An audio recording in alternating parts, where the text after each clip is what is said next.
Okay, so your client is interested in talking with you about your services, but they give you an objection. How do you overcome your client objections? Now, this is something that would be applicable to any sort of professional services sell. As long as you're selling to the right person, someone that's a real decision maker, you increase the odds of being able to overcome these objections. If you're talking to someone that's just a staffer that has no authority in their organization, I'm not going to say you're wasting your time, but it's not going to be as effective as if you're talking to someone that has real authority within the organization. So here's a model on how you can overcome those objections that your clients have and lead them to a decision that benefits them. This is a sales business, executive search, recruiting, staffing. It's the purest form of sale because you have a double sell. You have to sell the candidates on the opportunity and you have to sell the clients. In terms of client objections, there's a 3-step process to being able to effectively overcome that. The first one is to clarify the objection. When they tell you, whatever their objection is, if they say, your fees are too high, or we had a bad experience working with recruiters, or I don't like recruiters, whatever it is, you want to specifically isolate and identify that objection. You know exactly what that issue is. If they're hesitant and you're not sure exactly why, you can ask them, Joe, it sounds like you're hesitant about going forward. There's obviously a reason for that. Would you mind sharing that with me? I learned that from Tom Hopkins, one of the greatest classical sales trainers. And that's the thing, if you're not actively studying sales as a profession, you're losing market share, you're losing margin, because your competitors, especially in a down market, they're working harder and getting better at their sales skills. Selling is a skill, it's something that can be learned, it's something that can be developed. Take a $100 bill, go to Barnes & Noble's, and invest in your success, $100 worth of sales books. Do that this weekend and start reading those. You obviously have a reason for telling me that, Joe. Would you mind sharing that with me? Well, we think your fees are too high. Aha, now you're getting somewhere. When you know exactly what it is, now we can deal with it. The second step is this. You want to share a rebuttal with this prospect, but it's what I call an afterbuttal. You want to use an afterbuttal. You want to affirm exactly what their issue is and use that as the catalyst to get them to move forward. Whatever they're telling you, that's why they should move forward with you. So here's 3 of them that you can use. One of them, I've heard this both from Brian Tracy and from my mentor, Alan Weiss. That's exactly why you should work with me. I used to do this all the time. See, my philosophy of recruiting, and everything all depends on the economy and the market and all that stuff, but generally it's like this.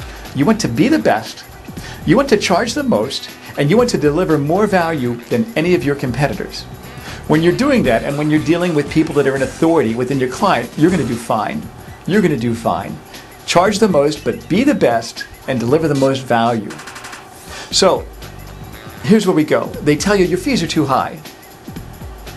Well, Joe, that's exactly why you should work with us. And you want to stop. It's like you're playing chess. You're making a move and you stop and you wait for his move. What's he going to do? He's going to move and his move is going to be a question, and that question is, what are you talking about? Your fees are too high. Well, Joe, that's exactly why you should work with us. What do you mean? We limit our search work to those candidates that are truly the top performers. Because of that, we have to charge for that. Because of the time that it takes to really dig deep into the market. We don't just download resumes off of the job boards, slap an invoice, and call it value. Let me find out a little bit more about what you're looking for, and I'll show you specifically why it's worth it for you. And then you dig and you use and watch the video on spin selling, on how to sell to clients. Dig, find out what those issues are, now come back and sell those. Use your uniqueness, talk about your process, and show specifically how you solve that problem. But here's the thing, a lot of people in the industry, and I know this by consulting in so many offices, as soon as they hear an objection, they say, oh yes, Mr. Client, you're right, we should go ahead and come down with our fee.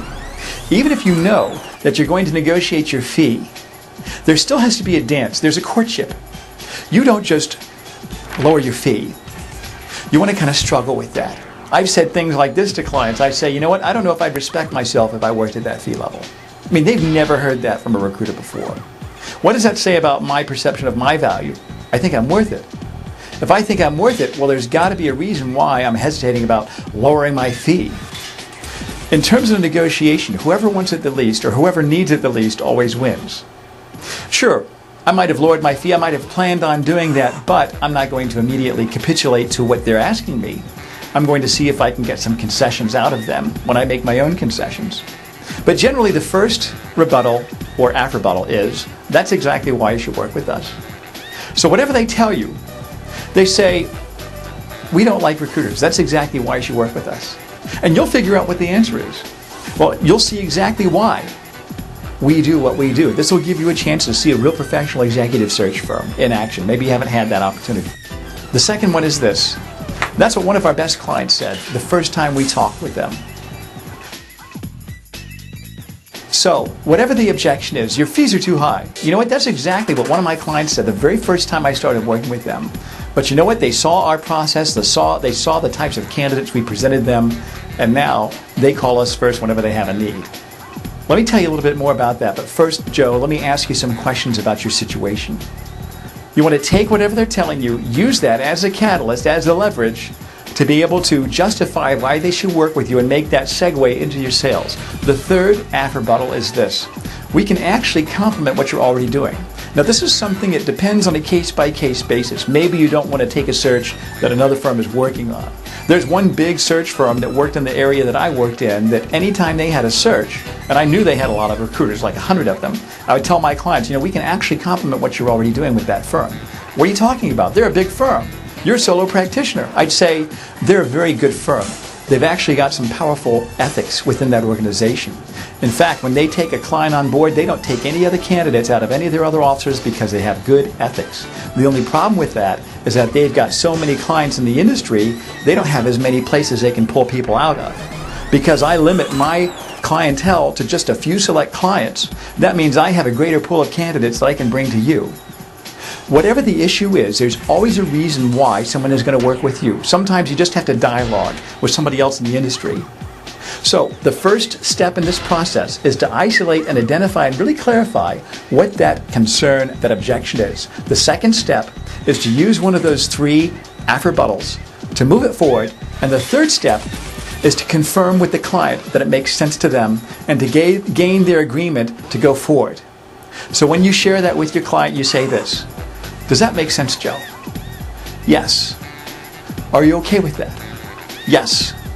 Those two questions should be two of the most powerful tools in your sales arsenal.